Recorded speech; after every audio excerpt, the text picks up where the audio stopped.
주름이 없어지는 순간 눈꺼풀을 위로 올리는 주름도 같이 없어졌고 얘가 툭 쳐져 버리면 눈을 잘 뜨지 못하는 상황도 올 수 있잖아요.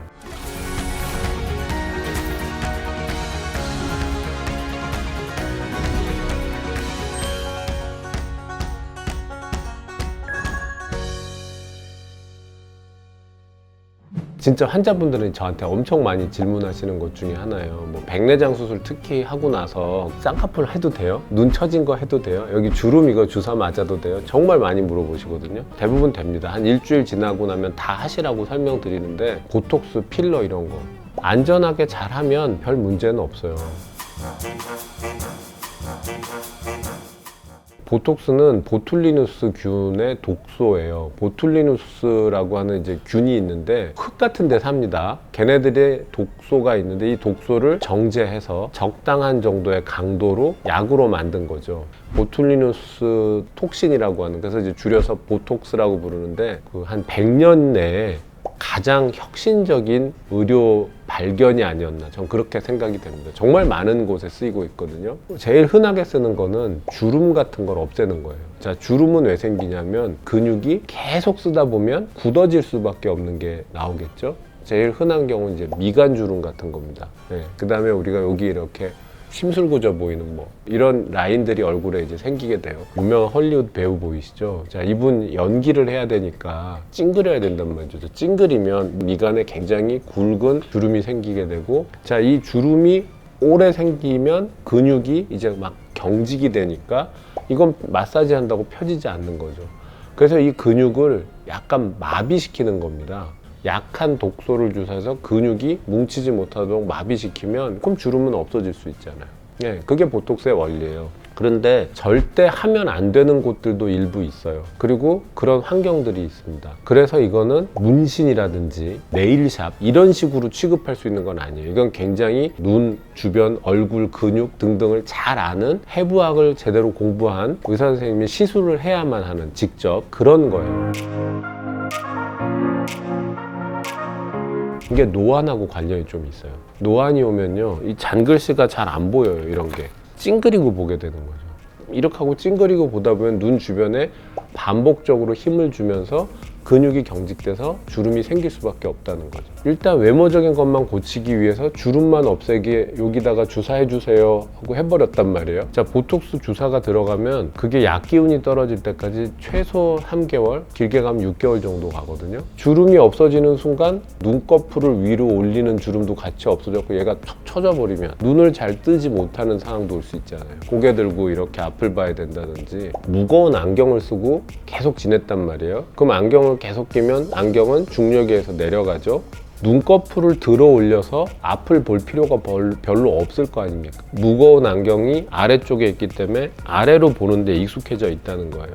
그럼 눈꺼풀을 들어 올리는 근육은 점점 약해지겠죠. 그러나 뭔가 봐야 되면 이마 주름을 많이 씁니다. 딱 보면 이 눈썹과 눈 사이가 간격이 되게 많이 이렇게 벌어져 있고 쌍꺼풀 없거나 축 처져 있고 이마에 주름이 많고 눈썹이 한쪽으로 올라가 있고 이런 전형적인 얼굴로 오시는 분들이 많아요. 그런 분들의 경우에는 그건 일종의 안검 하수라고 할 수 있는데 이 눈꺼풀 근처에 성형을 해줘야 되는 부분이 있어요. 시력이 좋아지기 위해서라도. 근데 이제 기본은 뭐겠어요? 일단 무거운 안경을 벗는 거겠죠. 특히 아직 근력이 재생될 수 있는 젊은 사람이라면 안경을 벗어주는 것만으로도 눈꺼풀을 들어 올리는 필요가 이제 생기게 되고 그런 근육에 힘이 생기면서 여러 가지들이 연쇄적으로 좋아질 수도 있는 거죠. 이게 눈물샘과 관련된 부분도 있거든요.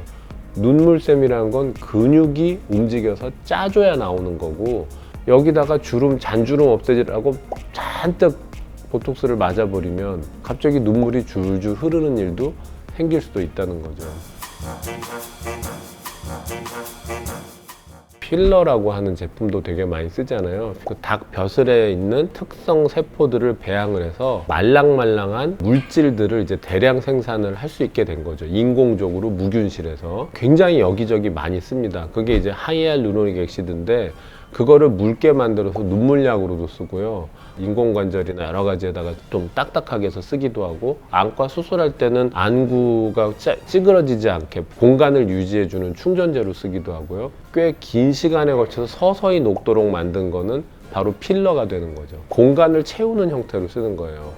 그러니까 근육이 있고 그 위에 피부가 있는데 근육이 뭉쳐서 주름이 생긴 거는 보톡스를 갖고 풀면 되는데 피부가 이미 패여 있는 거는 보톡스로 해결이 안 될 거 아니에요. 그래서 거기에다가 필러를 넣어서 빵빵하게 채워주면 그럼 이제 주름이 더 잘 없어지니까 이제 그런 걸 같이 하는 겁니다. 문제가 될 수 있는 거는 뭐냐면 필러는 들어갔는데 예를 들어 잘못 들어갔다. 예를 들어서 일로 넣어서 채우려고 했는데 옆으로 들어가서 여기는 계속 움푹 패여 있고 이쪽으로는 뿔룩하다든지 이 문제가 될 거 아닙니까? 한 번 들어간 필러가 녹아내리는데 굉장히 오랜 시간 걸리거든요. 어떤 신체 부위에 들어가느냐에 따라 다르겠지만 혈액 공급이 잘 없는 데에 들어간 거는 잘 녹지 않아요. 10년도 갈 수 있습니다. 근데 혈액 공급이 빠른 데는 어쨌건 순환이 빠르니까 빨리 녹겠죠. 그래서 요즘은 필러를 녹이는 약도 같이 해요. 잘못 들어간 거는 거기다 또 녹이는 약을 주사하면 또 좀 빨리 없어지게도 할 수 있는 거죠.